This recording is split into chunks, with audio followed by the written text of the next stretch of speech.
پرانے وقتوں کی بات ہے کہ بغداد کا شہر علم کا مرکز، تجارت کا گہوارہ اور روحانی لوگوں کی سرزمین۔ اسی بغداد میں ایک درویش رہتا تھا جو ہمیشہ خاموش، گمنام اور عجیب و غریب درویش تھا۔ اس کا نام شیخ ابو نعمان تھا، مگر لوگ اسے صرف درویش کہہ کر پکارتے تھے۔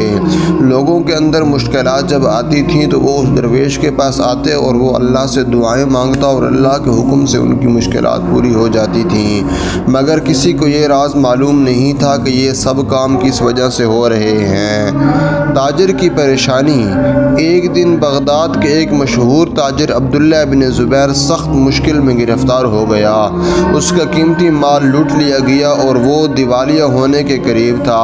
اس نے لوگوں سے سنا کہ درویش دعا کرتا ہے اور مشکل آسان ہو جاتی ہے۔ وہ دوڑتا ہوا درویش کے پاس پہنچا۔ تاجر: اے درویش، میری زندگی برباد ہو چکی ہے، دعا کرو اللہ میرا نقصان پورا کر دے۔ درویش نے آہستہ سے کہا: میں دعا کروں گا، مگر پہلے تم ایک سوال کا جواب دو۔ کیا تم نے کبھی ایسے مسکین کی مدد کی جو اللہ کے لیے تم سے مانگ بھی نہ سکے؟ تاجر خاموش ہو گیا۔ درویش نے بس اتنا کہا: جاؤ اور کسی ایسے شخص کو خوش کرو جو دنیا کی نظر میں بے قیمت ہو، پھر دیکھو اللہ کیا کرتا ہے۔ تاجر نے ایک یتیم بچے کی مدد کی۔ کچھ دن بعد اس کا لوٹا ہوا مال معجزانہ طور پر واپس اسے مل گیا۔ ایک امیر عورت زینب بنت حارث سخت بیماری میں مبتلا ہو گئی تھی۔ تمام حکیم اور طبیب عاجز آ گئے۔ ایک بزرگ نے کہا: درویش کے پاس جا کر تو دیکھو، وہ اللہ سے آپ کے لیے دعا مانگے گا۔ وہ درویش کے پاس پہنچی تو درویش نے اس سے پوچھا: بیٹی، تم نے زندگی بھر کتنے لوگوں کو معاف کیا ہے؟ وہ رونے لگی: میں نے بہت سخت دل زندگی گزاری ہے۔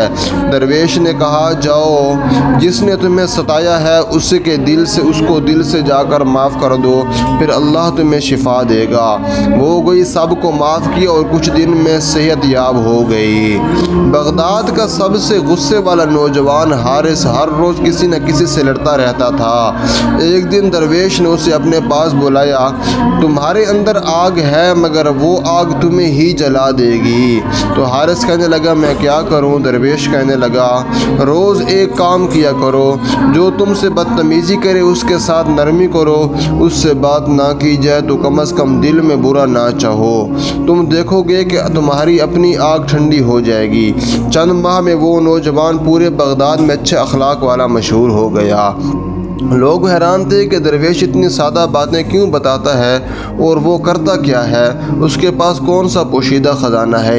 ایک دن ایک شاگرد نے پوچھ ہی لیا: حضرت، ہر مسئلے کا حل تو بس اخلاق، نرمی اور دل کو صاف کرنے میں بتاتے ہیں، کیا یہی راز ہے؟ درویش مسکرا کر بولا: بچے، میں کچھ نہیں کرتا، لوگ اپنی مشکلیں خود ہی بڑھاتے ہیں، میں تو انہیں بس وہ راستہ دکھاتا ہوں جو انہیں اللہ کے قریب کر دیتا ہے، اور جب بندہ اللہ کے قریب ہوتا ہے تو مشکلات خود ہی دور ہو جاتی ہیں۔